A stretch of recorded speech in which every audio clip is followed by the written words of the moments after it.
2024 లేదా 25లో డిగ్రీ లేదా బీటెక్ చదివారా? సాఫ్ట్‌వేర్ జాబ్ కోసం ఎదురు చూస్తున్నారా? అయితే కోడ్ జ్ఞాన్ 100 డేస్ కోర్సులో చేరండి. జాబ్ సాధించండి. నమస్కారం. దాంపత్య జీవితంలో విసిగిపోయి విడాకుల కోసం కోర్టు మెట్లెక్కుతున్నారు దంపతులు. అక్కడ జరిగే జాప్యం కావచ్చు, లేకపోతే రకరకాల సమస్యలు కావచ్చు. అటు కెరీర్ పరంగాను, ఆర్థికంగాను, మానసికంగాను తీవ్ర ఇబ్బందులు పడుతున్నారు. అయితే ఇటువంటి విడాకుల విషయంలో ఒక చక్కని ఉపాయం ఉంది, విడాకులే తీసుకోవాల్సిన అవసరం లేదు అంటూ ఒక చక్కని ఆలోచనతో మన ముందున్నారు ఇప్పుడు ప్రస్తుతం ప్రముఖ అడ్వకేట్ పూజారి నాగేశ్వరరావు గారు. ఆయనతో మాట్లాడదాం. సార్ నాగేశ్వరరావు గారు నమస్తే అండి. సార్, విడాకుల కేసు వాదించడంలో ఎక్స్పర్ట్ మీరు. అయితే దంపతులు విడాకులు అప్లై చేసిన తర్వాత రకరకాల సమస్యలతో జాప్యం జరుగుతూ ఉంటుంది, కేసు సుదీర్ఘంగా నడుస్తూ ఉంటుంది. కానీ ఏంటి సార్ మీరు చెప్పబోయే ఆ ఉపాయం ఏంటి, ఆ ఆలోచన ఏంటి? ఇప్పుడు జనరల్గా ఏంటంటే మనకు సమాజంలో డైవర్స్ కేసులు చాలా పెరిగిపోయినాయి. ఖచ్చితంగా అంటే రేషియో చూసుకుంటే ఇయర్కి చాలా పెరిగిపోతున్నాయి. దానికి కారణాలు ఏమైనా కావచ్చు. ఈ కారణాలు ఏమైనా కావచ్చు అన్నప్పుడు ఏమవుతుందంటే వీటికి తగ్గించడం ఎలా? ఎందుకంటే మేము విపరీతమైన డైవర్స్ కేసు పెరుగుతున్నాయి కాబట్టి వాటి నుంచి ఒక ఆలోచన వస్తుంది ఎప్పుడైనా కూడా. ఏంటంటే అరే పెరిగిపోతున్నాయి కదా, వీటిని ఎక్కడి దగ్గర మనం మానవ ప్రయత్నంగా ఆపాలి కదా, కనీసం మనం ఒక సమాజంలో ఉన్నాం కదా అనే ఒక ఆలోచన వస్తూ ఉంటుంది. వచ్చినప్పుడు ఏమవుతుందంటే ఇప్పుడు ఎవరైనా కూడా విడిపోవడానికి వాళ్ళకు ఎక్కువ జీవితాలలో విడిపోవడానికి పెద్ద కారణాలు ఏం లేవు. అన్ని మైనర్ ఇష్యూస్, మిస్అండర్స్టాండింగ్స్, లేకపోతే విషయం మీద అవగాహన లేకపోవడం లాంటి ఇష్యూస్ ఎక్కువ ఉన్నాయి ఓకే కంపారిజన్ చేస్తే. సో వీటి నుంచి మనం ఏం చేయొచ్చు, ఏం చేయాలా అనేది ఒక ఆలోచన వచ్చినప్పుడు ఏంటంటే మనకు చట్టంలో ఉన్న ప్రొవిజన్ ఏంటంటే జ్యుడిషియల్ సపరేషన్ అని ఒక ప్రొవిజన్ ఉంది. ఓకే. ఆ జ్యుడిషియల్ సపరేషన్ కింద ఏంటంటే వీళ్ళకున్న అపోహలు కానీ, లేకపోతే అనుమానాలు కానీ, లేకపోతే ఇన్సెక్యూరిటీ కానీ, లేకపోతే ఇంకేదైనా కావచ్చు, ఒక ఇద్దరు దంపతులు మనం విడిపోకుండా ఉండటానికి ఏం చేయొచ్చు అనే దాని మీద నుంచే మనం ఈ మధ్య కాలంలో ఏం చేస్తున్నామంటే వాళ్ళకి కౌన్సిలింగ్ ఇవ్వడం ద్వారా కానీ, ఏదన్నా కారణం వల్ల కౌన్సిలింగ్ సక్సెస్ కాకపోతే లేకపోతే కౌన్సిలింగ్ ఫెయిల్ అయితే మనం ఆపోజిట్ పార్టీ నుంచి డైవోర్స్ చేసే బదులు మనం జ్యుడిషియల్ సపరేషన్ ఇస్తున్నాం. ఓకే.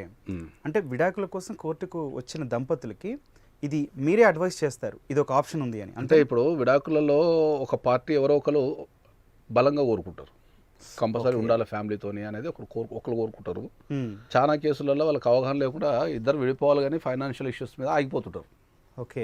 సో ఎప్పుడైతే ఒక పార్టీ బలంగా కోరుకుంటుందో compulsory irrespective of the situation, I want to stay with my family, నేను నా ఫ్యామిలీతో ఉండదలుచుకున్నా, లేకపోతే నా భార్యతో ఉండదలుచుకున్నా, నా పిల్లలతో ఉండదలుచుకున్నా అని గట్టిగా కోరుకున్నప్పుడు ఏంటంటే మనం జ్యుడిషియల్ సపరేషన్ని మనం వాళ్ళకి చెప్తాం, మనం జ్యుడిషియల్ సపరేషన్ వేసుకోండి.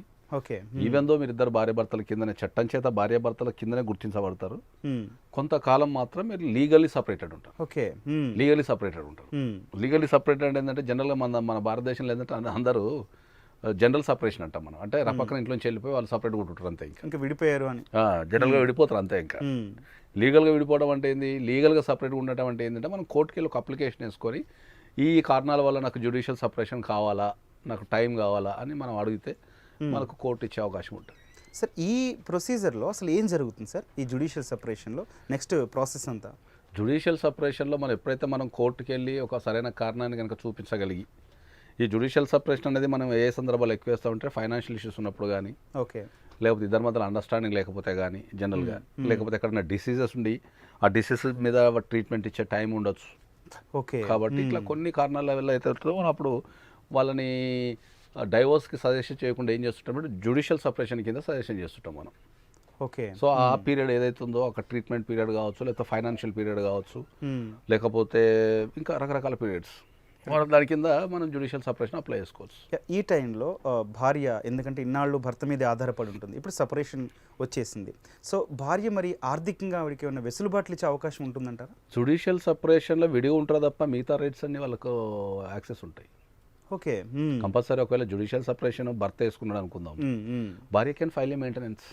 ఆమెకి అనేబుల్ టు ఫీడ్ హర్ అనుకుంటే ఆమె మెయింటెనెన్స్ వేసుకోవచ్చు. ఆమె నేను బతకలేను, లేకపోతే నాకు వచ్చే సంపాదన సరిపోదు అనుకుంటే ఆమె వేసుకోవచ్చు. ఓకే. కోర్టు ఈ మ్యాటర్ని ఎట్లా తీసుకుంటుందండి? ఎప్పుడైనా కూడా కోర్టు ఎప్పుడైనా ఒక మ్యాటర్ని ఏం చేస్తుంది అంటే కోర్టులో మనం రాసిన దాంట్లో ఎంత నిజాయితీ ఉంది, దాన్ని మనం ఏం ప్రూవ్ చేసుకోగలుగుతున్నాం దాని మీద కోర్టు డెసిషన్ ఆధారపడి ఉంటుంది. ఇప్పుడు ఈ సందర్భంలో మీరు ఎగ్జాంపుల్ భార్య తరపున మీరు వాదిస్తున్నారు అనుకుందాం. భర్త తరపున లాయర్ మాత్రం తనని విడాకులకే ఫోర్స్ చేస్తున్న పరిస్థితి ఉంది.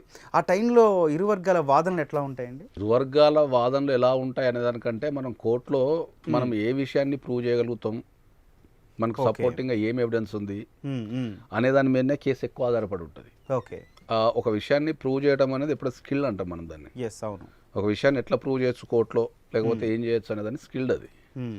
సో ఎప్పుడైనా కూడా ఏంటంటే మనం ఎవరైనా కూడా కోర్టులో మనం ఏది ప్రూవ్ చేయగలుగుతాం అనేది, ఎలా ప్రూవ్ చేయగలుగుతాం అనేది అవగాహన ఉంటే కేసు రన్ చేయడం అనేది చాలా ఈజీ అయిపోతుంది. ఆ విషయంలో మీరు సిద్ధాస్తులే అదే అంటున్నాను, చాలా ఈజీ అయిపోతుంది. కాబట్టి అక్కడ ఇరు వర్గాల వాదనలు అనటం కంటే ఏంటంటే ఒక విషయాన్ని మనం ప్రజెంటేషన్ ఎట్లా చేస్తాం బిఫోర్ ద జడ్జ్, దానికి ఏమేమి సపోర్టింగ్ ఎవిడెన్స్ ఉందనేది చూసుకుంటే సరిపోతుంది. సార్, ఒకవేళ ఆ దంపతులకి పిల్లలు ఉంటే మరి వారి పరిస్థితి ఏంటి సార్? పిల్లలకి ఎప్పుడైనా కూడా ఇండియాలో చట్టాలు చాలా స్పష్టంగా ఉంటాయి. పిల్లలకు ఉండాల్సిన రైట్స్ అన్ని రకాలుగా వాళ్ళకు ఉండాల్సిన రైట్స్ మొత్తం ఉన్నాయి. ఓకే. అవి ఈ భార్యాభర్తల ఇష్యూస్తోనే అవి ఎప్పుడు కూడా వాళ్ళ రైట్స్కి ఏమి ఇబ్బంది కలగదు. వాళ్ళ రైట్స్ వాళ్ళకి సపరేట్, చైల్డ్కి సంబంధించిన రైట్స్ అన్ని సపరేట్ ఉంటాయి. అది మెయింటెనెన్స్ కావచ్చు, లేకపోతే ఇంకా విజిటింగ్ రైట్స్ కావచ్చు, అవన్నీ సపరేట్ ఉంటాయి అవి.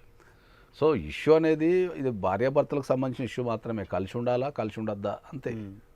కలిసి ఉంటే ఎట్లా ఉండాలా, విడిపోతే ఎట్లా విడిపోవాలా, లేకపోతే జ్యుడిషియల్ సపరేషన్ తీసుకుంటే ఏ టర్మ్స్ మీద తీసుకోవాలని మీద ఇష్యూ ఆధారపడి ఉంటుంది. అంతిమంగా కోర్టు తీర్పు ఎట్లా ఉంటుంది సార్ ఈ కేసెస్లో? కోర్టు తీర్పు ఎప్పుడైనా కూడా జనరల్గా చెప్పాలంటే కోర్టు ఎప్పుడైనా కూడా దంపతులను కలపడానికి ట్రై చేస్తుంటుంది. సూపర్. ఓకే. ఎందుకంటే కోర్టుకు ఒక సామాజిక బాధ్యత ఉంటుంది కాబట్టి కోర్టు ఎప్పుడు కూడా అది ఓరల్గా కావచ్చు, లేకపోతే ఎప్పుడు కూడా మ్యాక్సిమం వాళ్ళిద్దరు కలిసి ఉండాలనే దానికి ట్రై చేస్తుంది. ఇక వాళ్ళిద్దరు కలిసి ఉండలేని పరిస్థితి ఉండి వాళ్ళు విడిపోవడానికి కనుక స్ట్రాంగ్గా ఉంటే కనుక దాన్ని based on the petition they will take the decision, అంతే. సార్, ఇన్ని వేల కేసులు మీరు వాదించారు కదా, సో ఈ జ్యుడిషియల్ సపరేషన్ విషయానికి వచ్చేసరికి ఎవరైతే ఆ దంపతులు ఇద్దరు ఉన్నారో వాళ్ళు తిరిగి మళ్ళీ కలిసినప్పుడు మీకు ఏమనిపించి ఉంటుంది సార్? ఎప్పుడైనా ఒక ఇద్దరు వ్యక్తులు అందంగానే ఉంటుంది కదా, దాన్ని మనకు అనేదే ఉంటుంది, ఎప్పుడైనా అందంగానే ఉంటుంది. కాకపోతే ఒక బాధ ఏంటంటే డైవోర్స్ కేసెస్ చాలా విపరీతంగా పెరిగిపోయినాయి. అవును, కోవిడ్ తర్వాత అయితే ఇంకా రేషియో చాలా పెరిగిపోయింది. దాని గురించే బాధ. ఇంకా అంతే. మనమైతే పర్సనల్గా అయితే అందరు కలిసి ఉండమనే చెప్తాం మనం. Okay sir, thank you.